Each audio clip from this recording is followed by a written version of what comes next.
Raimon Torres, director de coyuntura de Funcas. Bienvenido, Raimon.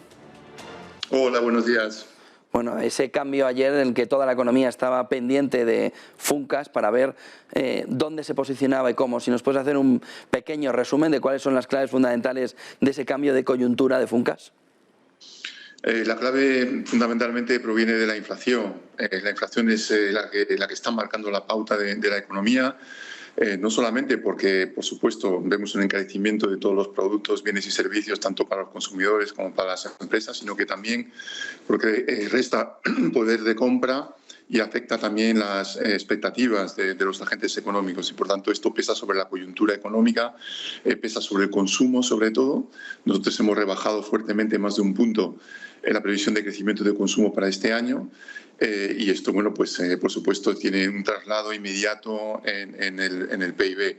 Y también hemos recortado las previsiones de crecimiento de la inversión. Vemos indicadores parciales, sobre todo en este momento para la eurozona, pero que seguramente también tienen un reflejo en nuestro país, de confianza, de sentimiento empresarial, que necesariamente van a pesar, van a lastrar algo en la recuperación de la inversión también. Y, por supuesto, las propias exportaciones se resienten del golpe de esta guerra en mercados tan importantes como el mercado alemán, por ejemplo. Y todo eso, bueno, redunda en una reducción, en un recorte de la previsión de crecimiento que tenemos para este año, hasta el 4,2, es decir, 1,4 puntos menos que la previsión de enero, antes de la guerra, que significa concretamente que de aquí a finales de año la economía española solamente crecería un 1,1% como consecuencia de esta situación. Es decir, no estamos hablando de esta inflación, pero de un crecimiento ralentizado por la presión de los precios. El IPC medio para este año lo situamos en el 6,8%. Y, bueno, dependiendo de cómo vayan los precios energéticos, es posible que fácilmente alcancemos el 7% de media anual. Esto es un golpe muy duro para rentas salariales. Por ejemplo, los salarios están creciendo en torno al 2,5%. Pues un cálculo sencillo muestra que estamos hablando de un recorte importante de poder adquisitivo de los asalariados, y pasa igual para los márgenes empresariales.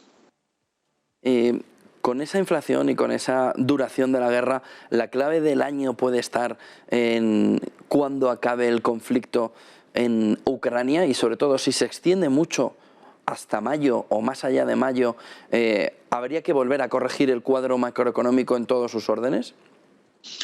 Por supuesto, la duración del conflicto es fundamental y sale de lo que es la capacidad de análisis, ¿no?, de los economistas. Es un tema más geopolítico y, por supuesto, la duración del conflicto va a influir, pero yo creo que la clave va a estar en si conseguimos iniciar una desescalada de la inflación.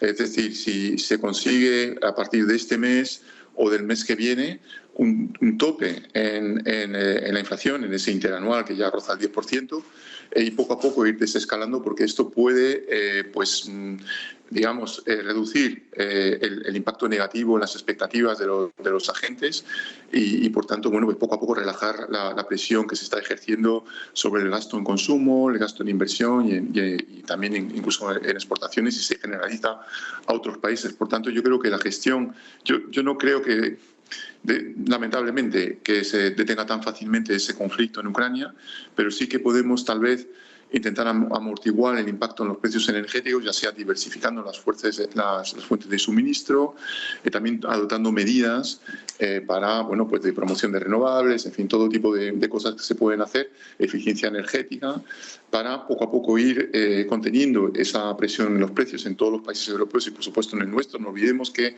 tenemos un diferencial desfavorable de inflación. Alemania, por ejemplo, en marzo alcanza la inflación que teníamos nosotros en febrero. Es decir, que vamos de alguna manera por delante de lo que está ocurriendo en otros países, y esto está poco a poco erosionando la competitividad de la economía española.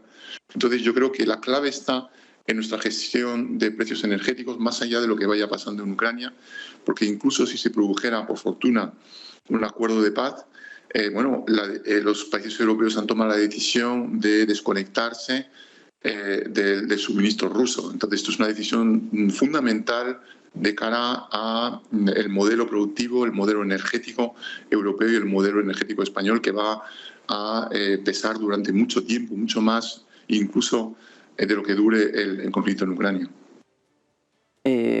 ¿Cómo podría también o cómo puede impactar en el medio plazo? Me imagino que no tenéis estudiado, pero no sé hasta qué punto el alza de que esa previsión de la inflación que vosotros ponéis en el entorno del 6,8% para este año sea superior. Es decir, ¿cuánto por cada punto de la inflación se resiente tanto el consumo de los hogares como el crecimiento del Producto Interior Bruto? Sí, es una gran pregunta y muy importante, por supuesto, a la hora de calibrar las previsiones. Por ejemplo, nosotros estimamos que ese recorte de previsiones digamos, de crecimiento, bueno, pues se proviene esencialmente del recorte también de poder adquisitivo de los hogares, con una inflación que ha pasado al 6,8%, 2,2 puntos más de lo que estimábamos en enero. Esto ha provocado una pérdida de poder adquisitivo de los hogares de más de 16.000 millones de euros. Entonces, esto nos da idea de la magnitud del impacto de un punto adicional de inflación, que podría ser la mitad de esa cifra. Y después está la cuestión de bueno, esa pérdida de poder adquisitivo, cuánto se traslada al consumo y, por tanto, a la economía. Esto es otra cuestión adicional. Que bueno, no es un impacto directo, porque los hogares pueden recurrir al ahorro para intentar amortiguar la pérdida de poder adquisitivo como consecuencia de la inflación. Y nosotros ahí tenemos pues una estimación que, por supuesto, es, bueno, en cierto modo, pues está sujeta a todo margen de error y de incertidumbre muy elevado, pero que pensamos que podría ser la mitad. Es decir, que cada punto adicional de inflación ciertamente tiene un impacto a la vez negativo sobre el gasto en consumo, pero también va reduciendo poco a poco la bolsa de sobreahorro que se había acumulado durante la pandemia y que era uno de los factores que sostenía la recuperación de la economía española. Y la formación bruta de capital fijo, para terminar, Raimon, que se ve en ese gráfico, también está impactada por la ralentización de la llegada de los fondos europeos. ¿Puede haber una parte también de sentimiento inversor que estaba esperando a que llegaran esos fondos de Europa y que no terminan de canalizarse? Han llegado, nos decía la COE esta misma mañana, un 2% a los empresarios españoles, un 30% a los empresarios franceses. ¿Puede estar afectando? Por supuesto, yo creo que esto es digamos, una gran preocupación entre el mundo empresarial, se entiende perfectamente. El Gobierno está intentando acelerar esa ejecución de los fondos europeos, lo consigue desde el punto de vista presupuestario, en el sentido de asignar esos fondos entre diferentes entes administrativos, comunidades autónomas, bueno, empresas públicas, ministerios, por supuesto, pero después está la siguiente etapa, que es cómo, bueno, mediante convocatorias o asignación de fondos, cómo llegan esos fondos a la economía real, y esto pues se ha retrasado por todo tipo de cuestiones, por ejemplo, procedimientos administrativos, bueno, que son procedimientos a priori, cuando en Francia el control se hace mayormente a posteriori, o por lo menos han relajado los controles a priori para realizarlos a posteriori, igualmente en Italia.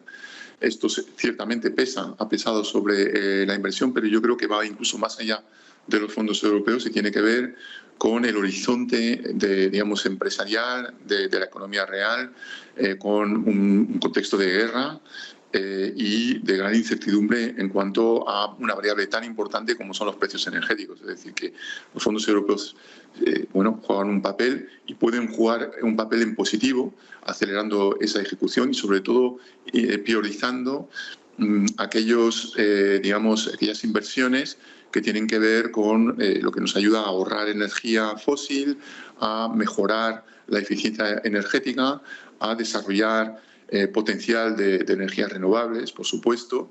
Yo creo que está bien también focalizar en sectores electrointensivos para que vayan ajustándose, porque, como mencionaba antes, estamos hablando de una crisis energética que va a durar mucho más incluso de lo que durará la contienda en Ucrania, y por tanto yo creo que son esenciales esos fondos europeos y acelerar su ejecución, que llegue a la economía real, para que nos adaptemos ante una crisis energética y de suministros que va a durar bastante tiempo. Pues muchísimas gracias, Raimon Torres, director de coyuntura de Funcas. Enhorabuena, como siempre, por ese trabajo que hacéis fundamental para la economía. Buen día y buen negocio. Muchas gracias, que tengáis un buen día.